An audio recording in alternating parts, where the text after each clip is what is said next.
नमस्कार, मैं हूं कविता नरुका। जैसे जैसे प्रदेश में चुनाव का समय नजदीक आ रहा है, वैसे ही सियासी तापमान भी बढ़ रहा है। कहीं सियासी कालीनों के नीचे से विकास के सुर सुनाई दे रहे हैं, तो वहीं आरोपों की झड़ी भी लग रही है। लिहाजा जोधपुर विधानसभा क्षेत्र में पिछली बार की तरह इस बार भी कई मुद्दे हैं जो जस के तस बने हुए हैं। इस बार चुनाव डायरी में हमारे साथ है जोधपुर विधानसभा क्षेत्र से भाजपा के विधायक कैलाश चंद भंसाली। भंसाली जी, आपका बहुत बहुत स्वागत है चुनाव डायरी 2013 में। धन्यवाद। भंसाली जी, ऐसी कौन सी घटना थी जिसने आपको प्रेरित किया राजनीति में आने के लिए? देखिए, राजनीति में आने के लिए प्रेरित करने की बात यह है कि हम शहर में रहते थे और शहर में हमारे साथ हमारे पिताजी के मामा श्रीनाथ मोदी रहते थे। वो सर्वोदय विचारधारा के थे। उनके जो भजन थे उससे वो अलग जगाते थे, विशेषकर महिलाओं में पर्दा प्रथा के खिलाफ में। और मेरी बुआ जी की शादी बिना घूंघट के हुई थी। ये 1940 की बात है। सीए की शिक्षा ली है, आप कानून की पढ़ाई करी है आपने, कब लगने लगा आपको कि राजनीति में जाना? देखिए, मैं तो 1957 से, आप समझिए 9th क्लास से राजनीति में हूँ। उस समय 1957 विधानसभा के चुनाव थे, श्री बिरमल सिंह जनसंघ के कैंडिडेट थे, तो उनके लिए काम किया। तब से लगा हूँ। विद्यार्थी परिषद में आया, संघ से संपर्क में आया, संघ के संपर्क के बाद में विद्यार्थी परिषद, फिर अपने विद्या भारती जिसके मैं 15 साल तक मैं अध्यक्ष रहा। और अनेकानेक संस्थाएं, भारत विकास परिषद, विश्व हिंदू परिषद, सीमा जन कल्याण समिति, अनेकों संस्थाओं में काम किया है। राजनीति मेरा पैसा कभी नहीं रहा। मैं चार्टर्ड अकाउंटेंट हूँ, आज भी वो काम कर रहा हूँ। और एक बात निश्चित रूप से कह सकता हूँ कि राजनीति में आजकल प्रोफेशनल की जगह कम होती जा रही है और राजनीति को प्रोफेशन करने वालों की संख्या बढ़ रही है। उसको मैं ठीक नहीं मानता हूँ, क्योंकि जब आदमी स्वयं व्यक्तिगत काम काज नहीं करेगा तो उसका खुद का व्यवहार अच्छा रहना बहुत मुश्किल है। छात्र राजनीति में भी आपने हाथ आजमाया, तो ऐसे में छात्र राजनीति को कितना प्रभावित करती है और कितना मदद? देखिए, मैं तो समझता हूँ अगर छात्र राजनीति में मैं नहीं होता तो भारतीय जनता पार्टी का कोषाध्यक्ष 1904 से ना महेश जी शर्मा हमारे मेरे से जूनियर थे विद्यार्थी परिषद में, परंतु जब वो अध्यक्ष बने तो मुझे उन्होंने कोषाध्यक्ष का काम दिया, क्योंकि मेरे प्रोफेशन के मेल जोल वाला था। और उनके कारण ही, और ओम प्रकाश जी माथुर जो 2008 में प्रदेश अध्यक्ष थे, उनके कारण से मुझे टिकट भी मिला। और जनता के आशीर्वाद से मैं अच्छे वोटों पर, आज तक इस सीट पर कोई भी 9000 वोटों से नहीं जीता जितना मैं जीता हूँ। चाहे सूर्यकांता जी जीती है, जुगल जी काबड़ा जीते हैं, चाहे बरकतुल्ला खान जीते हैं, चाहे गुमान लोढ़ा जीते हैं, सबका मार्जिन 2500 वोट से कम था। क्या छात्र राजनीति एक राजनीति में आने के लिए एक सफलता का एक पहला पायदान होता है? बिल्कुल, निश्चित रूप से। मैं जिस समय राजस्थान का महामंत्री था विद्यार्थी परिषद का, उस समय हमारे दीनानाथ मिश्रा राजस्थान प्रदेश के अध्यक्ष थे और उन्होंने मुझे राजनीति में बढ़ावा देने के लिए टिकट भी दिया पार्टी का, और मैं महामंत्री के चुनाव भी जीता। आप चार्टर्ड अकाउंटेंट हैं और ऐसे सियासत में आपने कदम रखा, कैसे तालमेल बिठा पाते हैं? देखिए, मैं शुरू में ही कहा था कि राजनीति और प्रोफेशन को एक नहीं करें।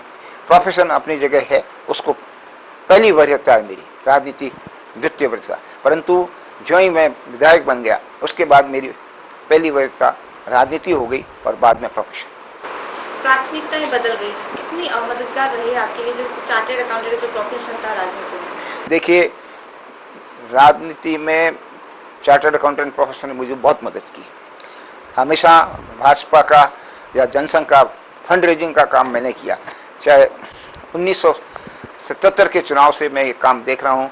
जसवंत सिंह जी जसोल जब जोधपुर से 89 में चुनाव लड़े तो उनका सारा हिसाब किताब मैंने रखा, मैंने चंदा इकट्ठा किया। पहली बार आप विधायक बने देवी विधानसभा में, कितना चुनौतीपूर्ण रहा आपके लिए?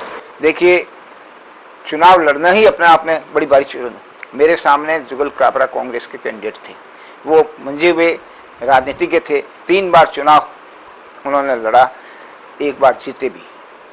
तो उनकी परिपक्वता राजनीति में मेरे से ज़्यादा थी। परंतु मैंने जब पहले दिन टिकट मिला, उसके बाद में जब जोधपुर आया तो मैंने एक ही बात कही थी, इस अपार जनसमूह को देखकर जो स्टेशन पर आया है मैं निश्चित रूप से कह रहा हूँ मैं चुनाव जीत रहा हूँ और निश्चित रूप से जीतूंगा। जुगल काबरा जैसे प्रत्याशी उम्मीदवार के सामने आपने चुनाव लड़ा, तब कितना आपको लगा कि कांटे की कड़ी टक्कर है? नहीं, मैंने तो पहले दिन ही कह दिया था मैं निश्चित रूप से और अच्छे वोटों से जीतूंगा।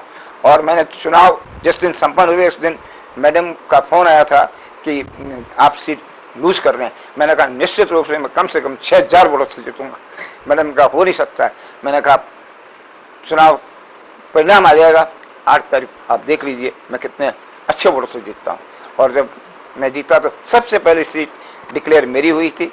तो मैडम का फ़ोन आया कि भाई बहुत बहुत बधाई, हमको तो जो लूज सीट गिन रहे थे उसमें आप इतने अच्छे वोट देते हैं। आपके राज्य में आपकी सरकार नहीं, विपक्ष है, तो ऐसे में क्या वजह है कि जो एक विधायक है, विपक्ष का विधायक को कहीं ना कहीं दंश झेलना पड़ता है कि राज्य में सरकार नहीं, इस वजह से जितना काम होना चाहिए, जितनी सुनवाई होनी चाहिए, उतना काम हो नहीं पाता? मैं इस बात को मानता ही नहीं हूँ। मैं कहता हूँ जो जनता की समस्या उसको मैं उठाता रहूँगा।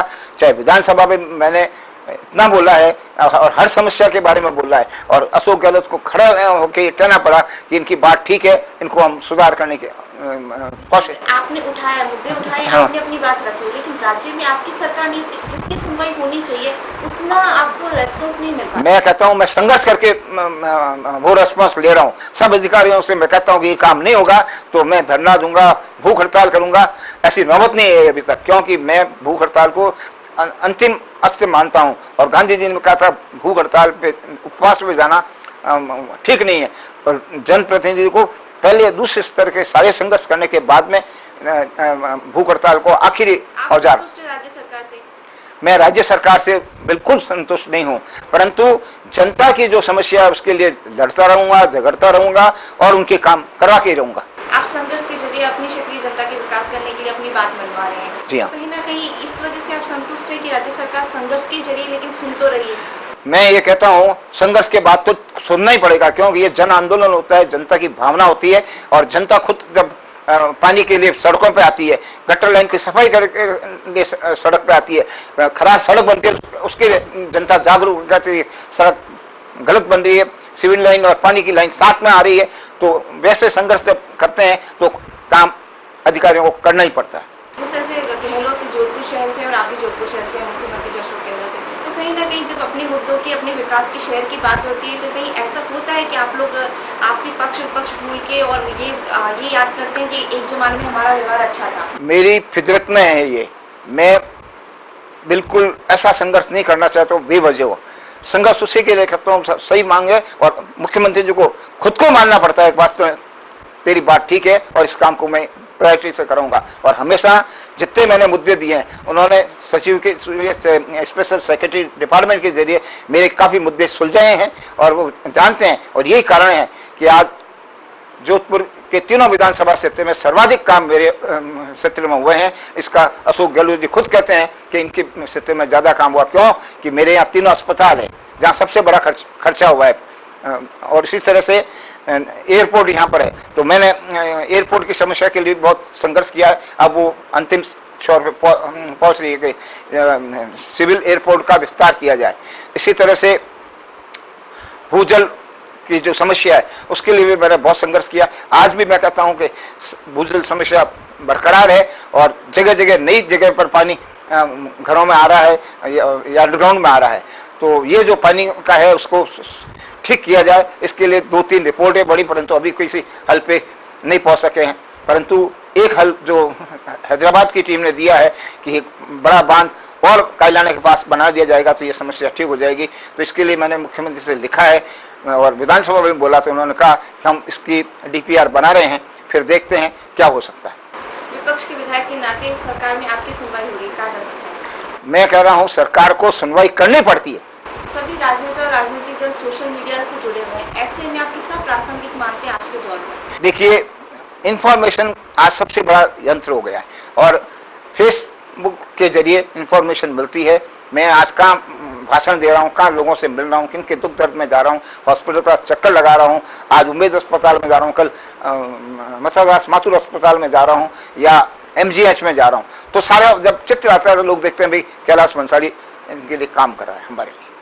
क्या आप मानते हैं कि जो फेसबुक पे लोग युवा वोट बटोरने का जरिया है? बिल्कुल निश्चित रूप से। और यह बात हमारे राष्ट्र के आजकल जो बीजेपी के सबसे प्रमुख प्रवक्ता है, जो चुनाव संचालन कर रहे हैं, नरेंद्र भाई मोदी ने ये बात साबित कर दी। गुजरात के चुनाव में खुद वहाँ 7 दिन रहा था कि फेसबुक में जो आई उस बात को लेके युवा बहुत आंदोलित रहे। नरेंद्र मोदी को जिस भयंकर बहुमत से जिताया, वो मैं समझता हूँ उसमें मीडिया और फेसबुक का बहुत बड़ा।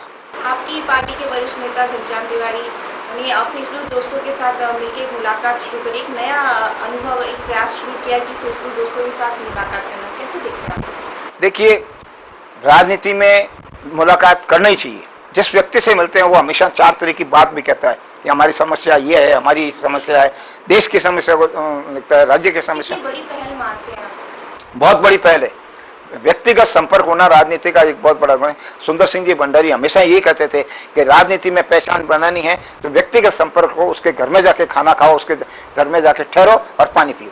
क्या लगता है आपको कि पार्टी में उन्होंने एक नजीर पेश करी है बाकी विधायकों के लिए, बाकी कार्यकर्ताओं के लिए? बीजेपी तो शुरू से इस बात को करती आ रही है और मैं संघ से बेसिकली जुड़ा हुआ हूँ, जहाँ संपर्क पे ही जोर दिया जाता है। तो एक नई बात घनश्याम जी ने नहीं की है, वही बात है जिसके संस्कार हमको प्रारंभ से मिले हुए। कैलाश जी, ऐसा कोई आंदोलन आपके क्षेत्र में आपके द्वारा किया गया जो आपके क्षेत्र की जनता याद रखे? देखिए, मैंने भूजल की जो समस्या है उसके बारे में बहुत बड़ा आंदोलन किया था, आज भी कर रहा हूँ। और क्योंकि जोधपुर शहर पूरा पानी पे तैर रहा है, कभी भी हादसा हो सकता है। अभी देखिए, आप घास मंडी चले जाइए, हर दीवार में टेढ़े आ गई है और अंडरग्राउंड पानी से ऊपर आ रहा है। और यूएस बूट हाउस में रोजाना 5 पंप लगा के पानी निकालते हैं, उसके बावजूद भी पानी अंडरग्राउंड में रहता है। और इसी तरह से सोचती है पुलिस चौकी के पास में, और गोरिंदा का पानी बढ़ रहा है। जोधपुर में पानी की कमी नहीं है, इंदिरा गांधी नहर है। हाँ, पानी की कमी नहीं है, परंतु पानी दिया नहीं जा रहा है। नियमित पानी देने में कोई कठिनाई नहीं है, परंतु वो जानबूझकर नहीं दे रहे हैं जनता को सताने के लिए। पीएचडी डिपार्टमेंट की कार्यशैली को कैसे देखते हैं? क्या एक विधायक की नहीं सुनी जाती? मैंने कहता हूँ कि मैंने तो विधानसभा में बोला है और कहा है कि विधायक की सुनते नहीं है। ये लोग हठधर्मिता के साथ में एकत्र पानी दे रहे हैं, जबकि इनको देने में कोई कठिनाई नहीं है।